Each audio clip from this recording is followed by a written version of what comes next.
오늘의 주요 소식입니다. 4살 된 딸을 폭행하고 화장실에 가둬 숨지게 한 친모에게 법원이 징역 12년을 선고하고 아동학대 치료 프로그램 120시간 이수를 명령했습니다. 지난 10일 오전 9시쯤 흥선역에서 발생한 의정부 경전철 운행장애가 승강장에 설치된 스크린도어 때문이었던 것으로 알려졌습니다. 포천 소호읍에 위치한 태봉공원이 45년 만에 민간 특례 사업으로 진행됩니다. 13곳의 장기 미집행 공원 중 포천시의 첫 사례이자 마지막 사례입니다. 고액 체납자에게서 압류한 물건을 시민들에게 공개 매각했습니다. 고급 외제차부터 명품 가방까지 고가의 물건들이 국내 시장에 쏟아져 나왔습니다.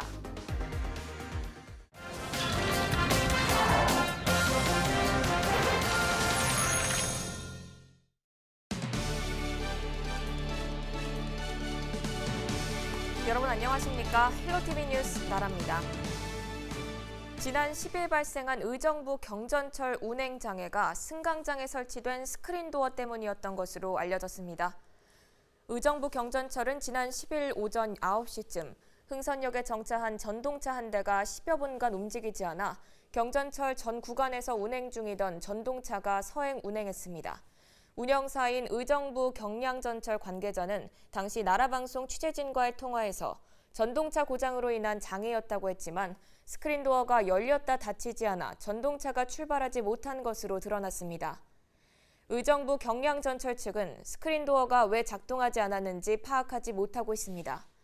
의정부 경전철 스크린도어는 지난 4일에도 의정부 시청역에서 작동하지 않아 전동차가 2분가량 지연 출발했습니다.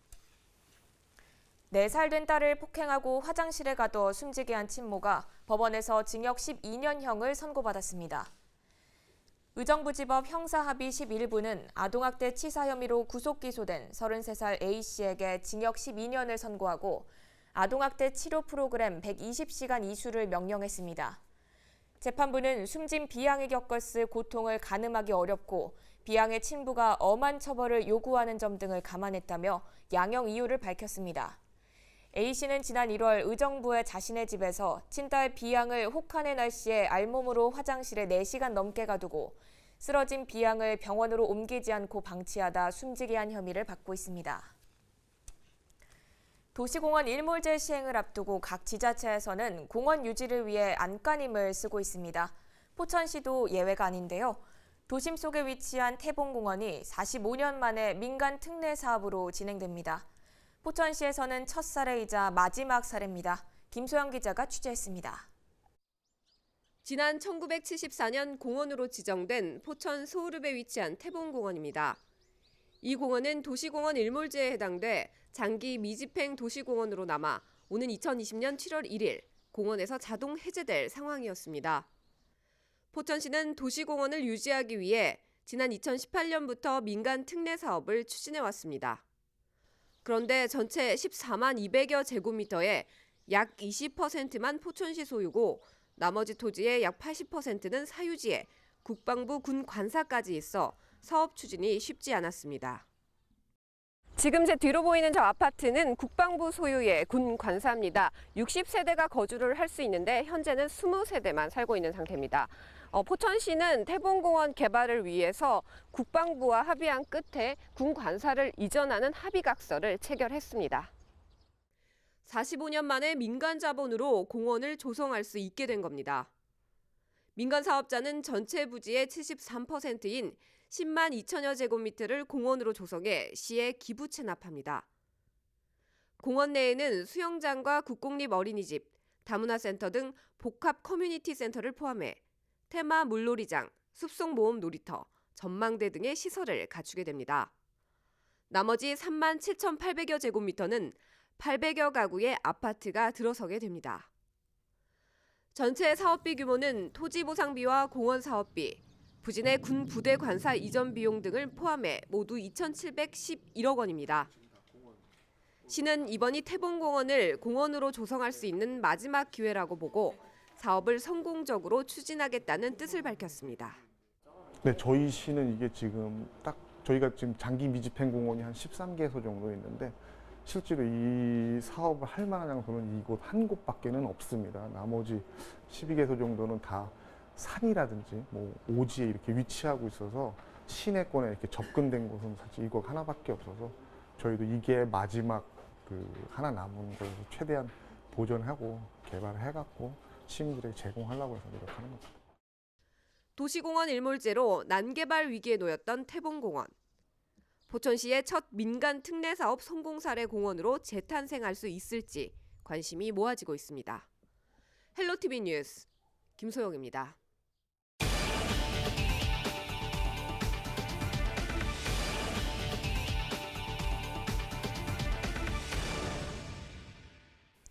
경기도가 지방세를 내지 않은 고액 체납자에게서 압류한 물건을 시민들에게 공개 매각했습니다.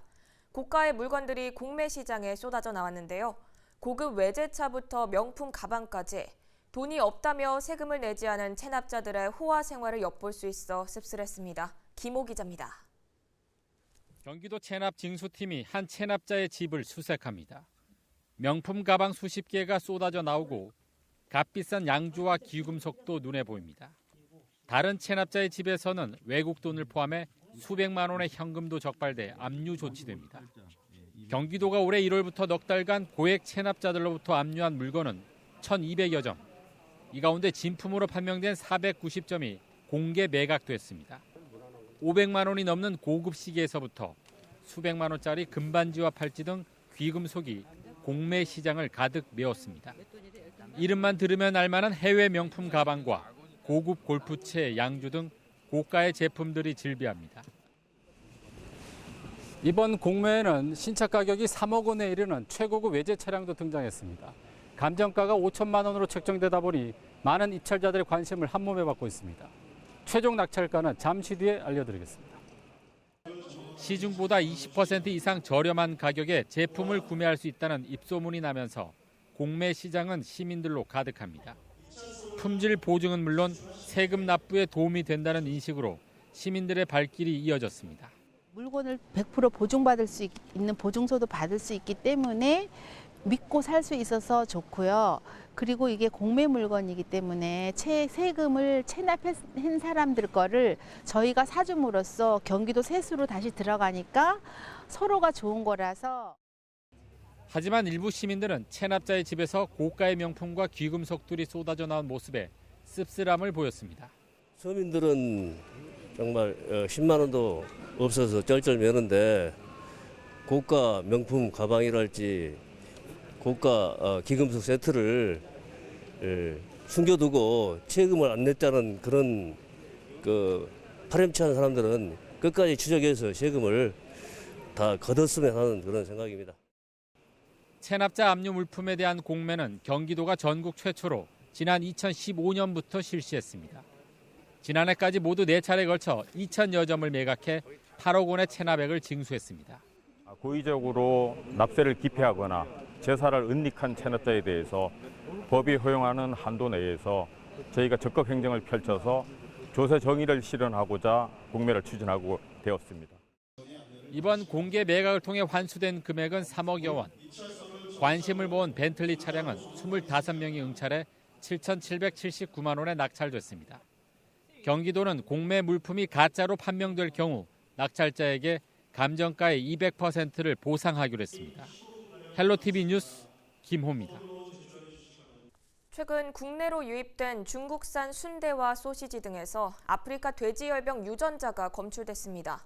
일단 걸리면 백신이 없어 돼지를 모두 살처분해야 하기 때문에 혹시나 돼지열병이 유입되지 않을까 농가들은 바짝 긴장하고 있는데요. 이런 상황에서 해외 축산물을 밀수한 업체들이 적발됐습니다. 김초롱 기자가 보도합니다. 안산에 있는 한 수입식품 도매업소입니다. 정식 허가를 받지 않은 수입식품들이 창고 한켠에 박스째로 쌓였습니다. 어디 누구한테 받았어요 이거? 조금 지나가다가 한 번씩 들려요. 이렇게 대학생들 같기도 하고 가방에다가. 이게 지금 다 팔고 지금 박스땡이 이만큼 남은 거지. 해당 도매업체는 보따리상 등을 통해 사들인 밀수식품을 다른 판매처에 공급했습니다. 보따리상들한테 구입을 하셔가지고 있다가 그 다음에 가게들한테 팔았다 이 말이죠. 여주에 위치한 수입식품 판매업소입니다. 판매 중인 식품에는 정식 수입식품에 붙어 있어야 할 한글 표기가 없습니다. 유통기한도 지났고 이게 표기사항도 없는 거 보니까 정식 수입된 것도 아니고. 이렇게 수입식품을 불법으로 판매한 업체 20곳이 덜미를 잡혔습니다. 경기도 특별사법경찰단은 적발된 업소를 모두 형사 입건했습니다. 적발된 품목은 돈육 소시지와 냉동 양고기 등 모두 153종입니다. 밀수식품은 검역을 전혀 받지 않습니다. 그래서 그 안에 어떤 세균이 있는지 알 수가 없어요. 그래서 소비자 여러분들께서는 밀수식품을 드시면 절대로 안 되시겠습니다. 구분하는 건 아주 쉽습니다. 제품 포장지에 한글 표시가 있는지 확인하십시오. 도특사경은 앞으로도 불법 수입식품에 대한 수사를 연중 실시할 계획이라고 밝혔습니다. 헬로티비 뉴스 김초롱입니다. 의정부시가 여름철을 맞아 6월부터 8월까지 물놀이 시설을 개장합니다. 신곡동 추동 웰빙공원과 낙양동 무량기 어린이공원에는 물놀이장이 마련돼 있고 호원동 중랑천 어린이공원, 가능동 새싹 어린이공원 등 7곳에서 바닥 분수를 즐길 수 있습니다. 자세한 사항은 의정부시청 공원 녹지과로 문의 가능합니다. 의정부시가 여름방학을 맞은 대학생을 대상으로 행정 근로자를 모집합니다. 모집 인원은 38명으로 7월 1일부터 8월 1일까지 본청이나 직속기관 등에서 행정 업무를 맡게 됩니다. 신청은 의정부시 홈페이지를 통해 가능합니다. 지난주 의정부시 청소년 지도협의회 위원들이 집단 사퇴한 이후 관련 논란이 사그라들지 않고 있습니다. 의정부시의회 조금석 의원은 지난 10일 오후 5분 발언을 통해 의정부시장의 청소년 지도협의회장 임명은 지난 18년 동안 유지돼 온 청소년 지도협의회의 역사와 전통을 훼손하는 것이라고 주장했습니다. 조 의원은 그러면서 청소년 지도협의회 정관에 임원 선출에 관한 규정이 있다며 지도협의회 활동 경험이 부족한 인물을 회장으로 임명한 것은 비민주적인 처사라고 비난했습니다. 이에 대해 의정부시는 즉각 반박 입장문을 내고 청소년 지도협의회 회장 위촉은 의정부시 조례에 근거해 시장이 할 수 있다고 반박했습니다. 시는 또 지도협의회는 청소년 기본법에 따른 청소년 단체가 아니며 민간단체 지원법에 등록된 단체도 아니므로 정관으로 운영되어서도 안 된다고 강조했습니다. 이렇듯 의정부 청소년 지도협의회 논란과 관련해 진실공방이 가열되고 있습니다. 이번 논란의 발달은 의정부시장이 청소년 지도협의회장을 임명한 것이었는데요. 그동안 아무런 입장을 밝히지 않았던 신임 회장이 나라방송 취재진과 만나 자신의 입장을 밝혔습니다. 함께 들어보시죠.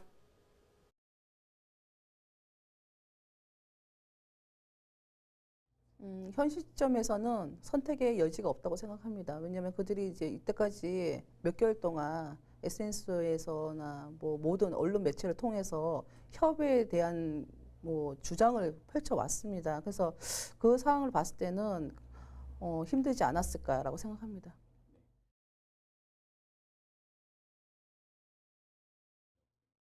글쎄요. 제가 더 오히려 묻고 싶습니다. 자격 조건이 뭔지를 그분들한테.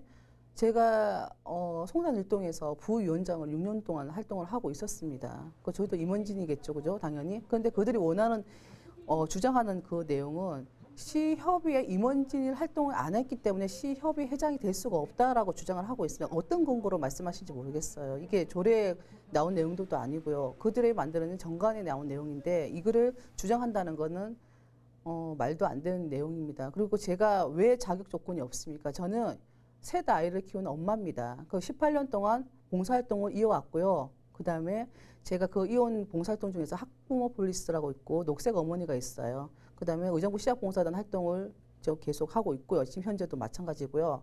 경기지방경찰청 학부모 폴리스 연합위원장 31개 시군 연합위원장을 제가 맡았습니다. 자, 그 단체가 어떤 단체입니까? 청소년들을 위한 단체입니다. 어떤 자격을 논하십니까 도대체?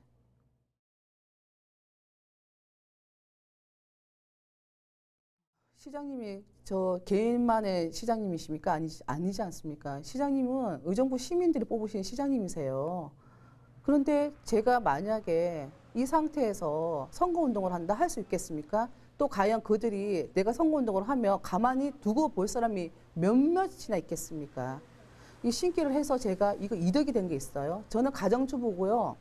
제가 사업을 따로 하진 않습니다. 그 도대체 신기를 해서 내가 좀 이득이 되는 부분이 있다면은 제가 오히려 묻고 싶습니다. 근데 제가 개인적으로 이득이 되는 부분도 있어요. 왜?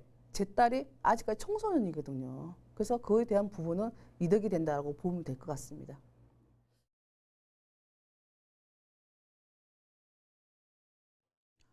제가 임명되고 이후에 계속 이때까지 한 번도 협의에 출근을 계속했습니다. 빠진 적이 없는데 토요일쯤이었나 주말쯤에 이게 어느 날 갑자기 집기가 빠져 있었어요. 무단으로 들어와서 뭐 책상서부터 의자서부터 더구나 그 키보드 마우스 키보드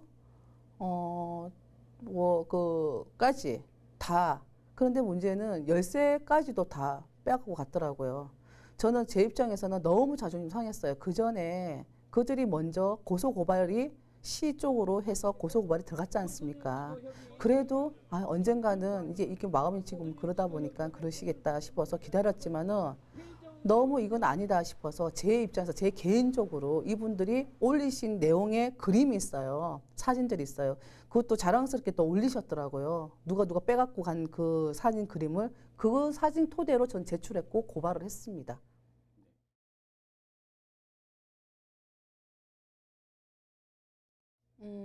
공백은 그렇게 크게 공백은 있지 않습니다. 제가 생각으로는 이제 2019년서부터 2021년까지 그 3년 동안 임기를 그 토대로 지금 계획을 이제 시에서 운영할 수 있는 계획을 세워서 새로 이제 보완된 게 있습니다. 그거 운영 체계로 진행을 할 것이고요. 공백이 만약에 있다고 생각한다면은 그 시 14개 동 협의 회장님들이 모여서 회의를 개최를 하고 그다음에 집행을 해야 되는데 그게 좀 미비했지만 그래도 제가 시 협의에 들어오면서 4회 정도에 제가 공문을 띄워서 시 개최를 했습니다. 개최를 했고 인원이 다 모여지지 않은 상태이기 때문에 그게 좀 아쉬움은 있지만 그 또한 또 14개 동의 총무님들, 실무자들 간담회로 제가 또 3회 정도 개최를 했습니다. 저 시협의회에서 진행할 수 있는 내용들은 다 개최를 했고요. 그리고 이제 그 공백은 이제 각 동에서 지도 점검들은 다 하고 계셨어요. 뭐 어느 동이 뭐 빠졌다 그런 건 없었고, 네, 하고 계셨고, 그래서 저희가 이제 뭐 3년 동안 제가 임기를 마칠 동안에는 청소년들을 위해서 그러니까는 저희가 각 동 14개 동에서 특색 사업을 저희가 조금 진행을 하고 있습니다. 이제 올해부터 특색 사업을 진행을 하고 있는데 그 특색 사업에 관련해서 저희들이 시협회에는 보조 역할, 지원 역할을 톡톡히 해서 청소년들을 위해서 좀 가두 역할을 될 수 있게끔 그런 역할을 하겠습니다.